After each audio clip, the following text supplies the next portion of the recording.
네. 뭐 이미 좀 많이 발표가 이제 된 것을 아실 거예요. 이제 한국은행이 이제 2분기 GDP 속보치 맨 처음 나오는 EDP, GDP 성장률 나왔는데 일단 좀 그 내용 좀 먼저 좀 들려주실래요? 네, 지금 화면으로 좀 그림을 준비해봤거든요. 보시죠. 자, 오늘 한국은행이 2분기 GDP 성장률 발표했습니다. 성적이 별로 안 좋아요. 33개월 만에 최저치로 나왔다 말씀드렸는데 지난 1년간의 흐름입니다. 지금 보시는 화면이요. 전분기 대비 얼마나 성장을 했는지 표시를 해봤어요. 지난해 4분기에 줄었다가 올해 1분기에는 좀 올라오죠? 그런데 2분기에 성장률이 다시 줄었습니다. 0.4% 성장하는데 그쳤습니다. 자, 이번에는요. 전년 대비, 그러니까 1년 전과 비교한 수치를 좀 확인해 보겠습니다. 1년 전과 비교해 봤더니 점점점 줄어들고 있네요. 그래도 지난해에는 3% 성장이 이어져는 왔었는데 올해는 2%대로 낮아졌고요. 올 2분기에는 전년 동기 대비 2.4%의 성장을 기록했습니다. 그러면 왜 이렇게 성장이 둔화되고 있는 것일까 들여다봤더니요. 민간 소비 증가가 둔화됐고요. 설비 투자, 수출 감소 이렇게 됐기 때문입니다. 특히 또 건설 경기 안 좋아지면서 건설업이 둔화되고 있다라는 부분이 이유로 꼽혔습니다. 이렇게 되면서 한국은행이 당초 제시했던 올 상반기 성장률 목표치도 좀 미달되지 않을까 이런 우려감이 커지고 있는 상황입니다. 네. 뭐 2.4%. 네. 네. 전기비 0.4%.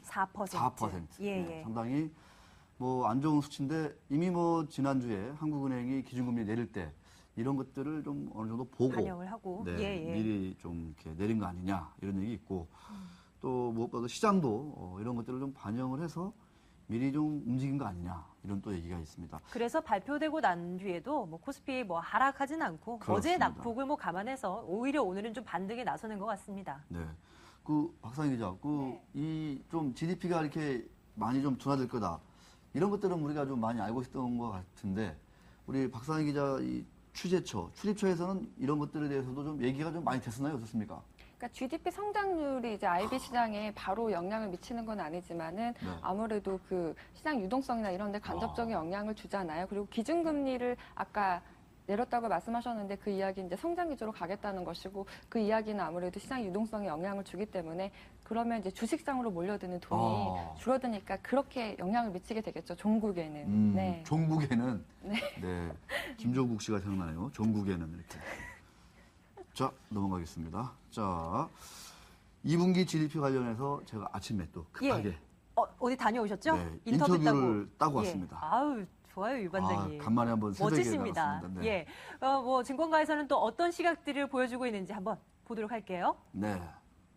그 2분기를 특히 넘어서면서 그 국내 경기 굉장히 어려워졌고 특히 해외 쪽에 중국 성장률도 낮아지고 미국도 이제 이번 주에 그 성장률 발표하면 2분기 숫자가 많이 둔화됐을 거로 보여집니다. 그래서 그런 부분들이 이제 반영이 되면서 이미 3% 아래로 이제 떨어진 것 같고요. 그리고 이 부분은 그 이번 달 초에 그 금통위에서 전격적으로 이제 금리를 인하하게 된 아마 배경이었을 거라고 판단이 됩니다. 이제 하반기에 결국은 그 아래로 더 떨어질 것이냐, 아니면 적어도 뭐 L자형 내지는 U자형으로 좀 반등할 것이냐, 이제 이것이 좀 관건이 앞으로 될 것 같습니다. 왜냐하면 이 상반기의 숫자는 이미 시장이 상당히 선반영을 했다고 이미 판단을 할 수 있을 것 같고요. 올해 전체적으로 보면 3% 성장 달성하기는 좀 쉽진 않겠다, 이렇게 좀 봐야 될 것 같습니다. 다만 아마 3분기도 비슷한 수치를 보여주고 4분기에는 최근에 이제 한국도 금리 인하를 한번 했고 그다음에 추가로 한 번 더 인하를 할 거로 이제 봅니다. 아마 4분기를 기점으로 해서는 조금 성장률이 반전하는, 그래서 올해는 아마 U자형의 형태로 되고 그러면서 내년에 대한 기대는 조금씩 더 올라가지 않을까, 그렇게 보고 있습니다. 네, 좀 예. 많은 얘기들을 좀 하셨어요. 그러네요.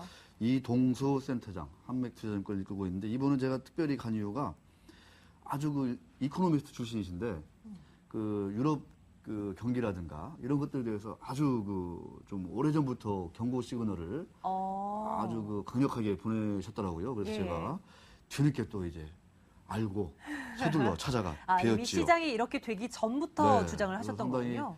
스페인 얘기를 계속 했었어요. 그러면서 뭐 그리스가 뭐 됐다고 네. 해서 이게 다 끝난 게 절대 아니다 이런 얘기 하셨는데 우리 박상희 기자는 L자형, U자형 뭐 이런 회복 그런 뭐 그림이 있지 않습니까? 네, U자형으로 우리 저 유동센터장은 좀 얘기를 하는 것 같은데 좀 같이 동의를 하십니까 어떻습니까?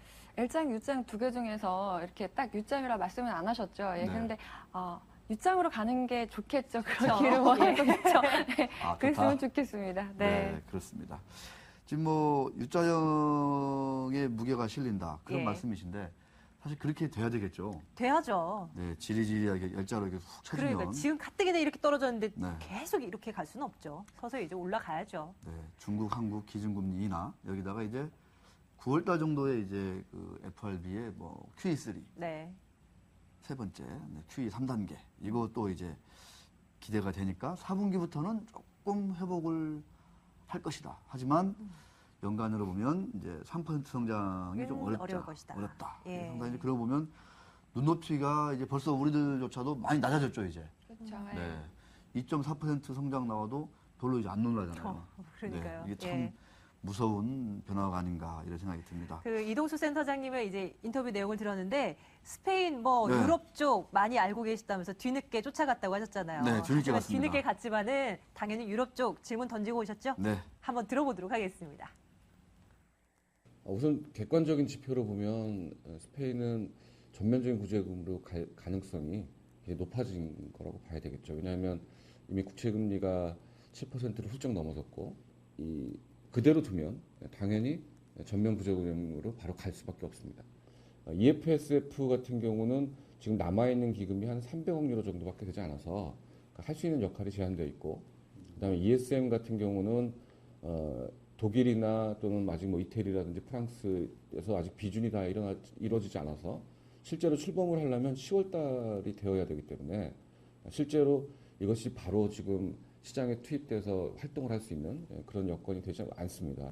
유일한 대안이라고 한다면 ECB가 나서서 결국은 채권을 매입하는. 그런데 문제는 ECB의 스탠스가 이 재정으로 발생한 문제를 통화로 해결할 수 없다라는 기본적인 스탠스를 갖고 있고 그리고 독일이 그것을 역시 계속 반대를 하고 있기 때문에 스페인의 문제는 어쩌면 전면적인 구제금융으로 진행될 수도 있다라고 일단은 투자자 입장에서는 열어놔야 되지 않을까 그렇게 보고 있습니다.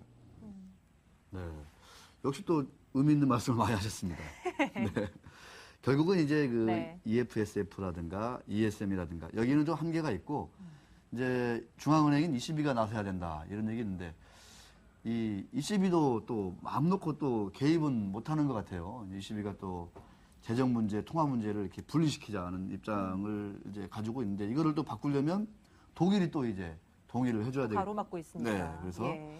ECB가 결단을 내리는 데 있어서는 정치적인 어떤 그 유로권의 어떤 타협 이런 것들도 상당히 필요하다 이런 생각이 듭니다. 그 박상희 기자는 저 유로 문제, 이 재정 문제 해결 관련해서 무슨 좋은 해법 같은 거 최근에 뭐 이렇게 듣거나 아니면 생각하신 거 있나요? 아니 우리가 이제 예. 네. 이 유로존 재정 위기는 그냥 뭐 일상적인 그 식탁의 그 안주거리가 되지 않았습니까? 어떻습니까? 네, 그렇죠. 예. 네. 아니 뭐 이렇게 세계 유명한 석학들도 그러니까요. 해결하지 못한 문제를 제가 뭐 이렇게 쉽게 말씀드릴 수 있는 문제는 아니지만 이제는 정말 이렇게 너무 이게 항상 네. 있어 문제니까는 네.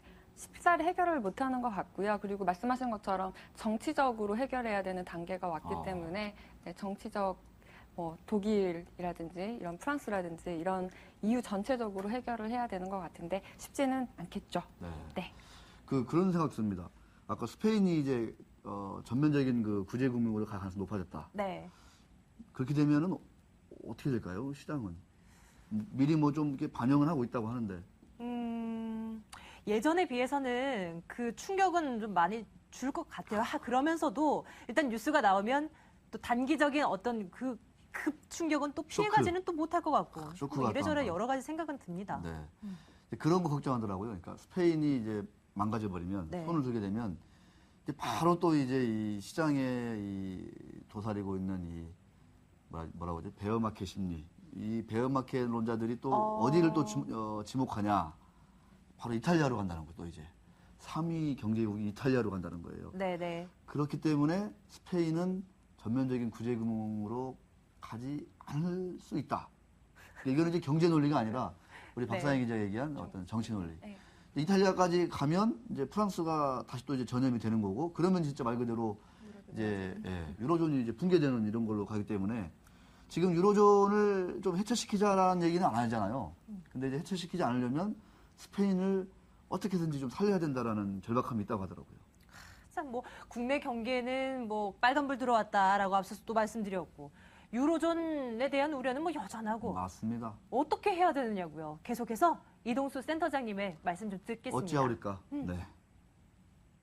지금 7월이니까 8월 정도까지만 본다면 유로존에 지금 불거지고 있는 문제를 단기간 안에 어떤 솔루션이 나오기는 좀 어렵다 보여집니다. 그래서 또 하나는 이제 미국이나 이쪽의 경제 지표들도 상당히 좀 부정적이고 그런 관점에서 본다면 단기 전망은 적어도 뭐 지금 1780포인트의 올해의 그 크리티컬한 저점을 지금 엊그제 좀 그 하회하는 그런 양상을 보였는데 적어도 뭐 1700포인트 초반까지는 일단 이런 어떤 리스크 요인들을 감안해서 투자자 입장에서는 좀 열어놔야 될 거라고 판단이 되고요.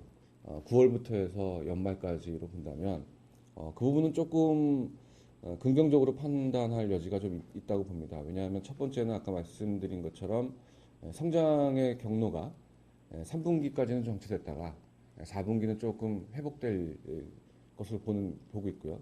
저희는 이번 9월 FOMC 회의에서 미 연준의 버냉키 의장이 QE3를 실시할 걸로 보고 있고요. 그리고 QE3의 내용은 아마 모기지 채권을 중점적으로 매입하는 그런 어떤 정책을 펼 것으로 판단하고 있기 때문에 시장은 그럭저럭 좀 긍정적인 흐름을 좀 보여줄 거로 봅니다. 그리고 그때 결국은 IT하고 자동차 종목이 여전히 주도주로서의 역할을 계속 할 거로 보고 있고요. 네. 이동수 소장님 이렇게 인터뷰 들어보니까 어떻습니까? 말씀 잘하시죠? 네. 네. 시간이 되시면 직접 모셨으면 좋겠는데. 가자 그랬더니 네. 바쁘다 그러더라고요. 그래서 아침 일찍 인터뷰로 따왔는데, 네, 뭐 어떤 저런 견해들이 지금 좀 많은 것 같아요. 그러니까 여름까지는 조금 시장이 좀 줄렁줄렁 하다가 네. 또 안 좋은 얘기 나오면 뭐 툭 터진다 이런 얘기도 있고.